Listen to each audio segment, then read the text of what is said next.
eu senti essas semanas assim que as pautas do governo estão com uma fluidez pior recentemente. Eu não sei se é a mesma coisa que você percebe aí, Bárbara. Como é que tá o clima em Brasília nesse sentido? É. Eu vou ficar numa expressão que eu ouvi de um parlamentar ontem, assim, o clima tá quente, mas entre a temperatura e a sensação de fato aqui, né, térmica, vai uma distância longa. Então, acho que é muito importante situar que a gente teve essa semana um tensionamento da semana passada para cá, porque o presidente da Câmara, Hugo Mota, que é um personagem chave para entender aí o porquê que o governo suavizou o decreto do IOF e decidiu ali editar uma medida provisória, ele agora pautou, né? Decidiu na semana passada, ali com o aval do Colégio de Líderes da Câmara dos Deputados, pautar a urgência desse PDL, né, que é um projeto que sustaria os efeitos de todo o decreto do IOF essa semana. E o pano de fundo ali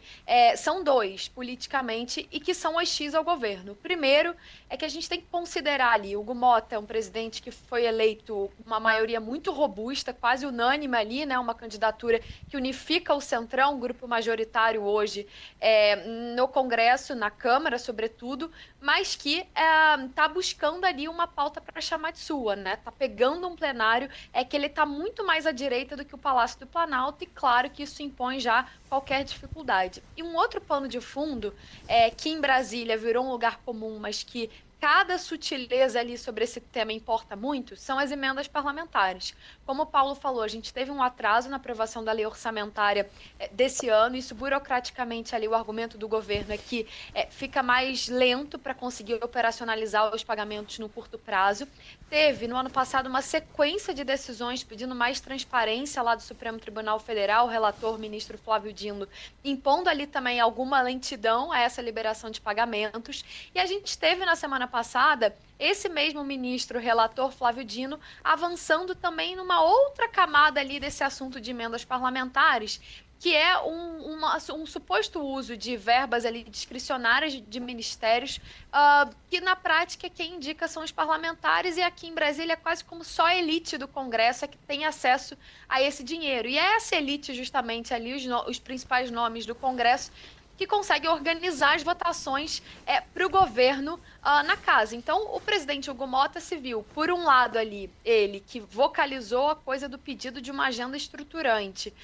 esvaziado, porque o governo, de fato, a gente sabe, a gente escreveu aqui na XP, muitas vezes ali se discutiu até, tá? Temas como você frear os repasses da União ao aporte ali, né, do Fundeb, que está crescendo, ano que vem teria que ter um aumento para 23%, a gente está falando de 6 bilhões de reais de diferença desse ano para ano que vem, ou até mesmo repetir o que o governo fez no ano passado, de incorporar, como fez com o salário mínimo, e aí nesse caso seria piso da saúde e educação, dentro da regra de limite do arcabouço fiscal de 2,5%, mas tudo isso foi fracassado ali nas discussões internas do governo. O Mota, obviamente, não iria puxar, né, solitariamente esse assunto, ainda mais porque o limite eleitoral não é só do presidente Lula, é do Congresso. E, por outro lado, o outro instrumento que ele tinha na mão também, que são as emendas, ele se viu completamente amarrado ali, tanto na execução de pagamentos, como num novo pedido de requisição ali. O estado da arte foi essa votação da urgência ontem ali do decreto, da urgência do PDL, que poderia assustar o decreto do IOF, mas como eu comecei aqui, a diferença entre a percepção do ar e a temperatura de fato. Não se tem hoje acordo para avançar no mérito desse PDL que sustaria ali essas modificações. Então, na prática, o que fica valendo é essa suavização que a Fazenda propôs ali, principalmente risco sacado, VGBL, esses outros temas ali, e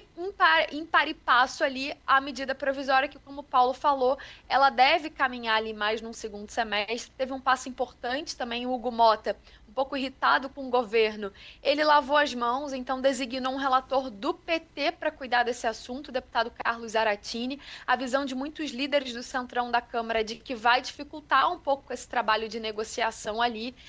E o que chama atenção também, como o Paulo falou, e a história acaba se repetindo, a gente viu,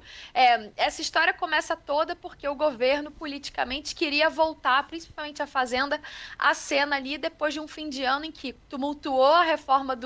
né, a revisão de despesa ali, o pacote com a sugestão da proposta da tabela tabela de isenção do imposto de renda, né? Eles tentam fazer um bimestral mais robusto, precisando achar dinheiro ali via IOF para sinalizar um compromisso mais rígido com o cumprimento do resultado primário do arcabouço fiscal. E a curiosidade aqui é que 6 meses depois esse tema está se misturando de novo. A isenção da tabela agora com essa discussão tanto do IOF como MP, e não à toa o relator dessa matéria, deputado Arthur Lira, ex-presidente da Câmara, também está na mesa de negociação, porque acho que tem uma coisa importante aqui para a gente observar nas próximas semanas. A gente sabe que o limite político do Congresso, para além do campo retórico de vamos cortar despesas, ele é limitado, principalmente em véspera de eleição. Mas tanto o Hugo Mota quanto o próprio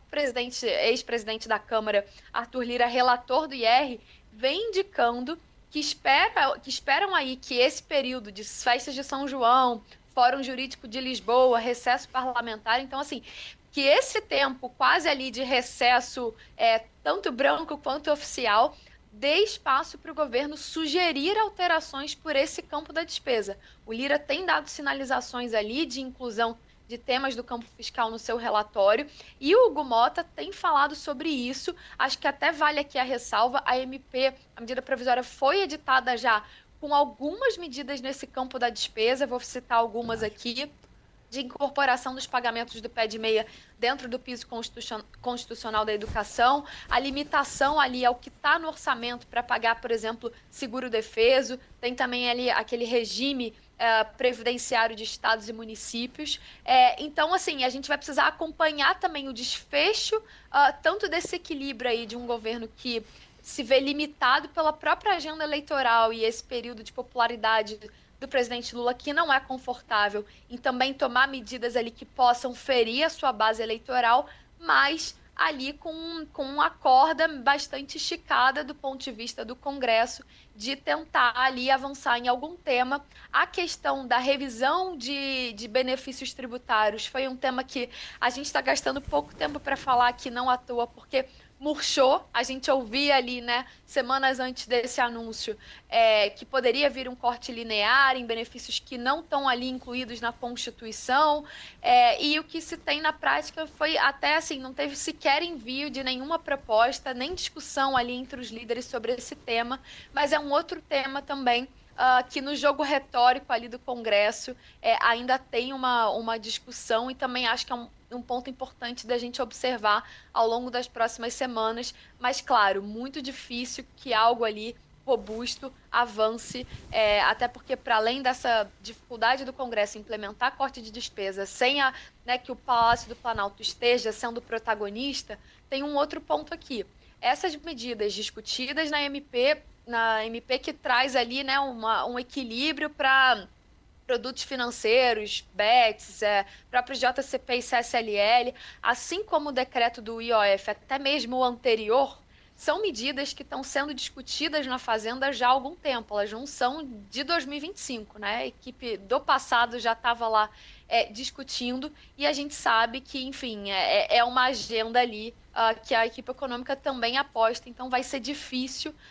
o Congresso, enfim, por mais que a gente se acostumou a falar dessa força do Congresso nos últimos anos adquirida sobre orçamento, é difícil que o Congresso consiga reverter por completo aí a vontade política desse executivo, que é muito esse viés ali de compensação tributária, de justiça social pelo viés tributário, e que nos parece aqui que hoje é um pouco ali o que se tem, né, de agenda quando a gente olha o que é o governo Lula 3. Então,